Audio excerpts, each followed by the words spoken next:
The Grumpy Old Stone.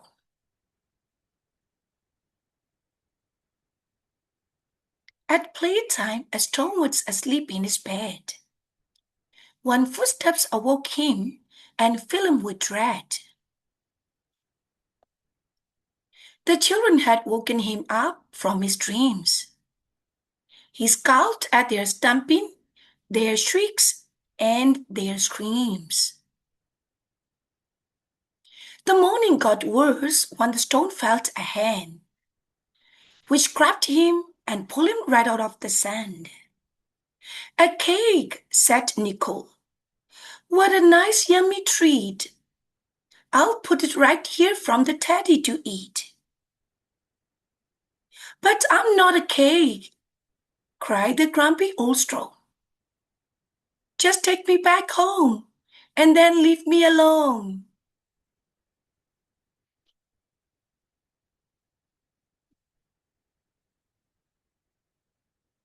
Jerome kicked a ball up into the air. "Watch out for a picnic," cried Meg in despair. The stone felt a bump as he slid off his plate, and all of a sudden slipped under the gate.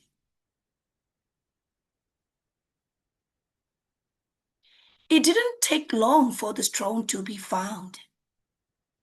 "A pet!" cried the boy as he stooped to the ground. And off went the stone on an unwanted trip. He mattered and grumbled in Toby's tight grip.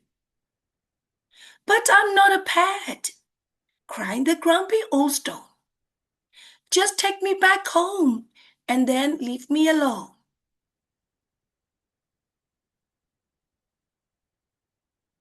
At home, little Toby transformed his new friend.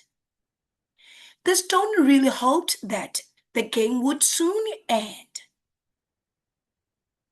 When finally Toby went off for a nap, a pirate approached, holding onto a map. "A gem," said Simon as he pulled off each ear. "It looks like my treasure hand finishes here." "But I'm not a gem," cried the grumpy old stone.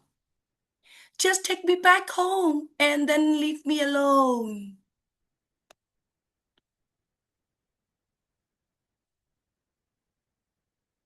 Someone dug a hole, and she looked all around, then covered her treasure with dirt from the ground. At last, peace and quiet, rejoiced the old stone. "Thank goodness the humans have left me alone." The stone was content to live life in the dark. But many weeks later, he heard a faint bark. The ground opened up and the hole filled with light. A hungry young dog gave the stone a huge fright. "But I'm not a bone," cried the grumpy old stone. "Just take me back home and then leave me alone." The dog dropped the stone when it couldn't be chewed, then carried on digging and searched for food. She sniffed, and she dug as she followed a scent. And over the hedgerow the stone sadly went. He rolled and he rolled, going quickly downhill. He spun and he slowed, till at last he was still.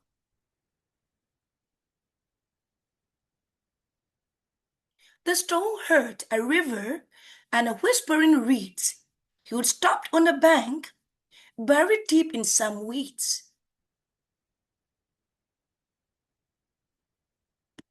There weren't any humans, just songbirds and mice.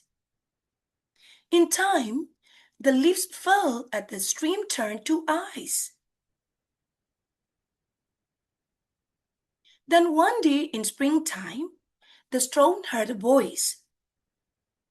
"Await!" called Rahim as he beckoned to Joyce. "Let's use it to test the design of a boat. I'm sure it could carry the weight and still float." "But I'm not a weight," cried the grumpy old stone. "Just take me back home and then leave me alone." The boat stayed intact as it floated downstream, and off the stone traveled away from Rahim. The stone drifted until the boat hit a log. For weeks, he was trapped in a big muddy bog. Then one day, Nicole was exploring with Meg, who squealed with delight. "It's a dinosaur egg." "But I'm not a dinosaur egg," cried the grumpy old stone.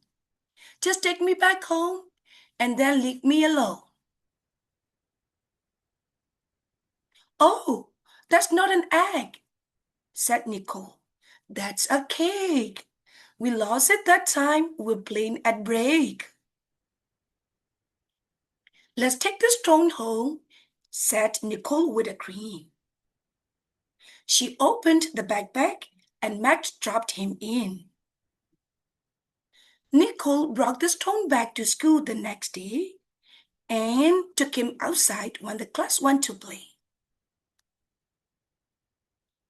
"At last, there's my bed," cried the grumpy old stone. "Just put me back down and then leave me alone." At lunchtime, the stone was asleep in his bed. "A seed!" cried a voice, and the stone filled with dread. "Oh no, not again!" cried the grumpy old stone. "I wish that these humans would leave me alone."